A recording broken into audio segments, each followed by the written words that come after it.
Hey everybody, I'm the Ranting Monkey, and today we're going to talk about the Count Dankula sentencing and free speech.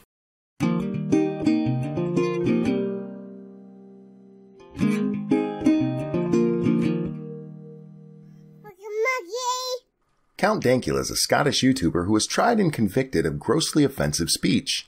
Today, after 2 years of dealing with this stupid shit, he was finally sentenced for his crime. While he avoided jail time, he was facing up to a year in prison for this nonsense, he does have to pay an £800 fine. I'm not happy he has to pay this fine, but considering what could have been, I'm thankful it wasn't worse. The Dankula case made no fucking sense. Even if I weren't a free speech absolutist, this prosecution was just moronic. In Dankula's original video, he says the term gas the Jews 23 times. Do you want to gas the Jews? Mum will gas the Jews, son. Do you want to gas the Jews? Do you want to gas the Jews? Come on, gas the Jews. Come on, gas the Jews, son. Come on.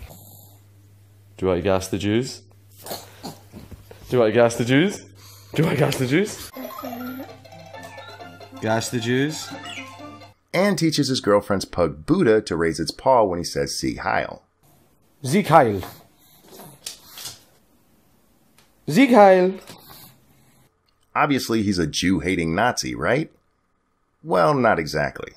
My girlfriend is always ranting and raving about how cute and adorable her wee dog is.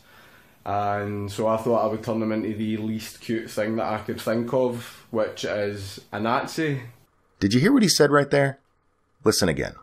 And so I thought I would turn him into the least cute thing that I could think of, which is a Nazi. So I thought I'd turn him into the least cute thing I could think of. A Nazi. He didn't teach the dog to do this so he could take it to a white pride rally, or so that it could become the official mascot of the alt-right. He did it because it annoyed him that his girlfriend kept going on about how cute her dog was. So he taught it to be the least cute thing he could think of. Basically, he's being fined £800 because he doesn't think Nazis are cuter. Let that sink in. I expect really stupid people online to miss that point.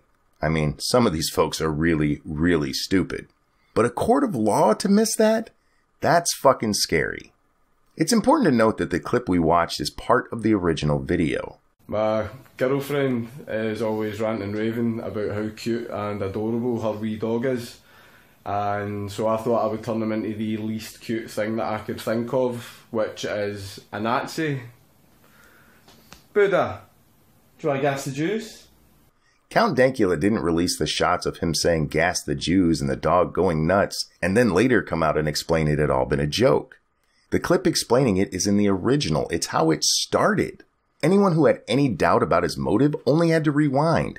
It was right fucking there. But the Scottish courts and morons online can't be bothered. There's an agenda to push. And that's the real story here. Not many people believe in free speech anymore. Lots of people give it lip service, but they don't really mean it. I spent my morning arguing with some of these people on Twitter, and it all started with this tweet. I'm all for free speech. However, the reality is, as it stands, UK, US, and EU laws all acknowledge there must be some limitations to speech. I accept that. As I read this, I could feel my brain starting to leak out of my ear. You cannot be all for free speech and accept that there must be some limitations on speech. Those two things cannot coexist. Pointing out this very obvious contradiction caused a lot of people to become angry, which is what normally happens when you point out hypocrisy. Instead of just admitting they aren't actually in favor of free speech, I got tweet after tweet explaining how advocating for limited speech is not a contradiction. None of it made a damn bit of sense, because there's no way to reconcile those two things. It'd be like claiming you're a vegan but eating steak, or claiming you're a straight man while butt-fucking your male friends. I must admit to feeling a bit of joy having to explain what words mean to people in a discussion about speech, but this isn't a fucking joke. Being able to speak freely without threat of government reprisal is among the most important liberties we have here in the US.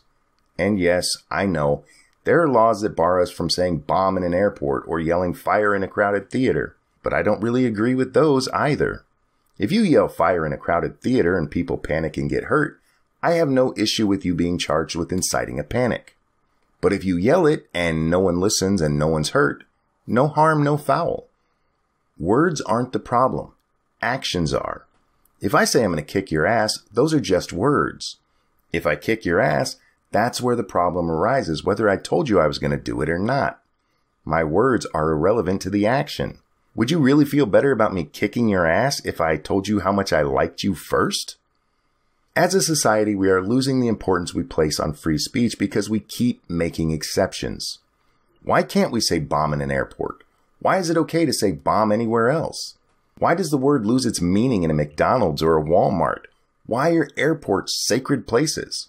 Oh, right, because the government said so and people who claim to believe in free speech just accept it. If you're an American, you might have looked at the Count Dankula case and said, thankfully we have the First Amendment. But that kind of nonsense is headed here. Sure, the U.S. Supreme Court said hate speech is protected speech, but times change. Just this year, California passed a law making it illegal to misgender seniors if you work in an old folks facility. If you're found guilty, you get a fine. And while the bill's author said there would be no jail for it, it is in the law that you can go to jail. This is how it starts. There's a reason this moron in California started out with old folks. You see, they're vulnerable. We have to protect them. And then more protected people are added to those who need saving until we end up in court one day because you didn't think Nazis were cute enough. If you think I'm exaggerating, take a look around. Look at The Simpsons. The show's been around for 30 years and the character of Apu has been there since pretty much the beginning. But now, because one asshole made a documentary that no one saw, the problem with Apu has become a talking point. The people growing up now, the ones hearing this shit, about how horrible it is for a white man to do a stereotypical Indian voice in a fucking cartoon, these will be your lawmakers in a few short decades.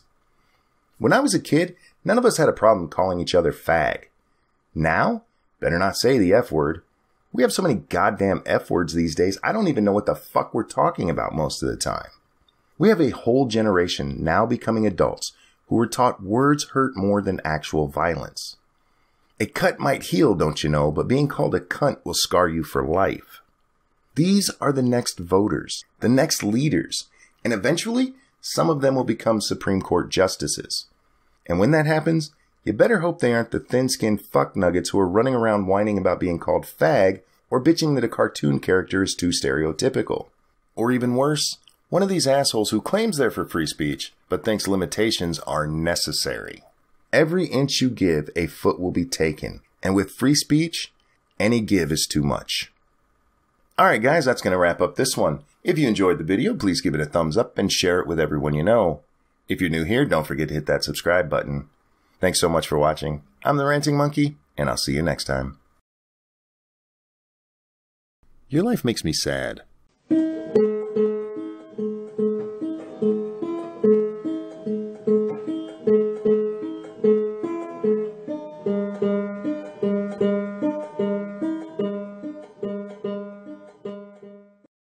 Fuzzy Monkey's awesome!